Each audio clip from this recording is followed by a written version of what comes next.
है उन पर, हमें भी पूरा विश्वास है उन पर। और इसीलिए मैंने कहा कि 411 सीटों से जब मोदी जी दोबारा शपथ लेंगे तो सबसे पहले नाजिया माथा टेकेगी भगवान राम जी के मंदिर में। मुस्लिम होकर के मंदिर में जाओ। लो, कोई पहली बात थोड़ा ही हो रहा है। और मुस्लिम होकर के मैं मंदिर क्यों नहीं जा सकती हूँ भाई? क्या मैं आफ्ताब की तरह बोटियां कर रही हूँ? क्या मैं नासिर खान की तरह बलात्कार कर रही हूँ? या अवैसी की तरह भारत के माहौल को भड़काऊ भाषण दे करके खराब कर रही हूँ? या लैंड माफिया खोल करके बैठी हूँ वक्फ बोर्ड की तरह? या हलाल सर्टिफिकेट की तरह जाली धंधा कर रही हूँ? या हलाला के नाम पर प्रोस्टिट्यूशन करवा रही हूँ? मैं तो ऐसा कुछ नहीं कर रही हूँ। मैं तो आस्था और विश्वास की जगह पर आ रही हूँ, एक पाक जगह पर आ रही हूँ, एक पवित्र जगह पर आ रही हूँ। मैंने क्या गलत किया? मैंने कुछ भी गलत नहीं किया। नहीं लगता मैम ऐसे बोलते हुए कहीं फतवा ना जारी हो जाए? फतवा जारी होगा तो भारत में जितने कोर्ट है उसी में चप्पल घिसवा दूंगी। बहुत बढ़िया, जय श्री राम। अगर एक मुस्लिम महिला हिंदू के भजन को गा देती है तो उसके लिए फतवा जारी हो जाता है और आप खुलकर बोल रही हैं। हाँ, मैं तो खुलकर बोलूंगी, एकदम खुलकर बोलूंगी। काहे नहीं बोलूंगी? कौन रोक सकता है मुझे? अवैसी साहब के पास, मदनी साहब के पास, बर्क साहब के पास बहुत बड़ा फ्रीडम ऑफ स्पीच है। आर्टिकल 19, 14, 21, 22, 29 मेरे लिए नहीं है। काहे नहीं होगा मेरे लिए? मेरे लिए नहीं होगा। बहुत बढ़िया। हम भी फ्रीडम ऑफ स्पीच पे बात करेंगे, फ्रीडम ऑफ स्पीच पे बात एकदम। और मैंने तो संविधान पढ़ा हुआ है। अवैसी अगर बैरिस्टर है तो नाजिया कोई जाहिल अनपढ़ तो नहीं है कि वो समझा देंगे भाई मेरा फ्रीडम ऑफ रिलीजन है, मेरा फ्रीडम ऑफ स्पीच है। तो मेरा कहाँ चला गया? मेरा कहाँ चला गया? मैं जाकर के सीरिया में ढूंढूं क्या अपना फ्रीडम ऑफ स्पीच? मैं सीरिया में ढूंढूंगी क्या? बहुत बढ़िया। फ्रीडम ऑफ स्पीच की बात कर रहे हैं तो बात भाईचारे की करिए ना। ये तो कहीं ना कहीं बोल रहे हैं कि धर्म के नाम पर, मंदिर मस्जिद के नाम पर बार बार माहौल खराब होता रहा। चलिए भाईचारे की बात करते हैं। ज्ञानवापी दे दो बिना लड़े। बहुत बढ़िया। भाईचारे की बात करते हैं, भाईचारे की बात करते हैं ना। सनातनी बेटी श्रद्धा की बोटियां करके आफ्ताब को फिर ससुराल भेज दिया गया, जेल। हमारे और आपके टैक्स के पैसे पे उसको दामाद बना करके रखा गया जेल के अंदर। कटवा दो, औजार बना दो नामर्द, क्योंकि इस्लाम तो यही कहता है। इस्लाम तो यही कहता है ना कि बलात्कारियों को नामर्द बना दिया जाए। सऊदिया का कानून भी यही कहता है और हमारे अल कुरान 30 पारा भी यही कहता है कि अगर कोई भी मुसलमान मर्द जिना करता है तो उसको नामर्द बनाया जाए। बनाओ। मैं लिस्ट दे देती हूँ बलात्कारियों का, मुसलमान बलात्कारियों का। आपने ज्ञानव्यापी की बात की, ज्ञानव्यापी दे दो, भाईचारे की बात करेंगे, शुरुआत करेंगे। करते हैं शुरुआत ना। वैसे साहब ने कहा था कि 1991 का जो वर्शिप एक्ट है उसका उल्लंघन है। क्यों वहाँ पर पूजा नहीं हो रही थी? 1717 से वहाँ पर पूजा हो रही है। जयपुर के महाराजा जी ने जब वहाँ पर चबूतरा बनवाया था, चौकी रखी थी, वहाँ से लेकर के 1858 में पहला मुकदमा दायर हुआ था। 1885 में फैजाबाद कोर्ट में सीरियल नंबर 68 केस गया था। और उसके बाद से लेकर के सर्वोच्च न्यायपालिका में जब 2 डेकेड लड़ाई निर्मोही अखाड़ा के साथ और वीएचपी के साथ जब हो रही थी तो ये लोग क्या अपने मुंह में लेमन जूस लेकर बैठे थे? All India Muslim personal law board लड़ करके क्यों नहीं जीते? लड़ करके क्यों नहीं जीते?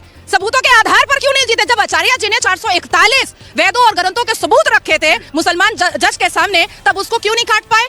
अरे भाई, लीगल भी आप जीते हैं, धार्मिक भी आप जीते हैं और इमोशनली भी आप जीते हैं। तीनों आधार पर आपकी जीत हुई है। तो अब इसमें क्या हम लोग क्या बोल सकते हैं? और अवैसी साहब जो बोल रहे हैं वो अपना टीआरपी बनाने के लिए, माहौल गर्म करने के लिए ये सब बोलते रहता है। खुद बैरिस्टर है, 5 मुसलमान भी बैरिस्टर नहीं बना पाया। 5 मुसलमान भी बैरिस्टर नहीं बना पाया।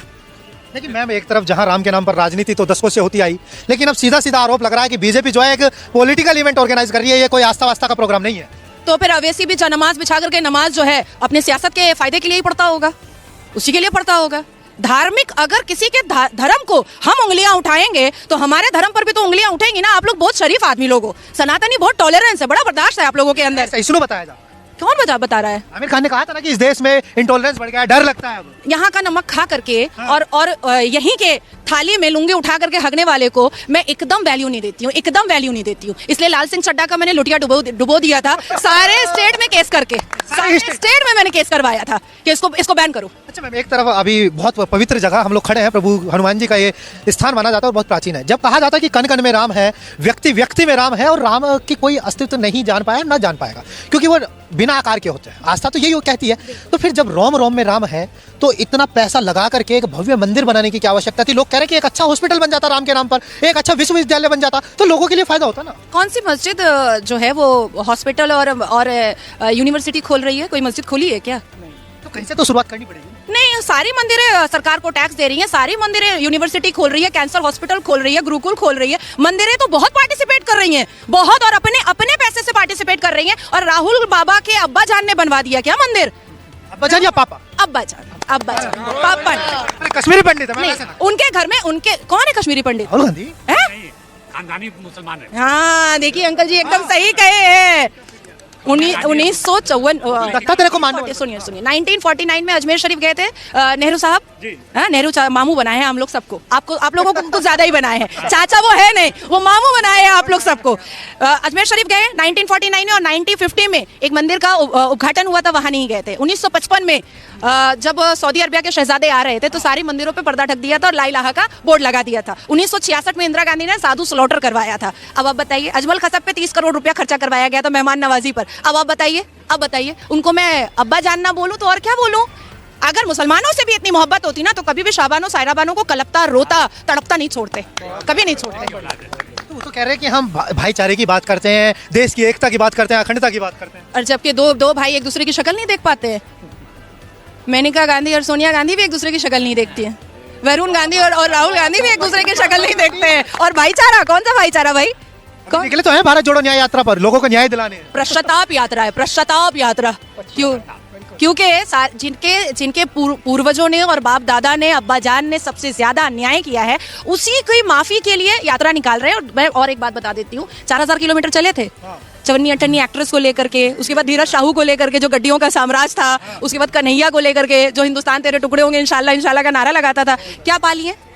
3 राज ना मिला ना और तीन राज में क्या हुआ? मुंह के बल गिरे हैं। ठीक है, अब उनको थोड़ा और यात्रा करने दीजिए। इस बार एकदम पत्ता साफ, कांग्रेस मुक्त भारत हो जाए। कांग्रेस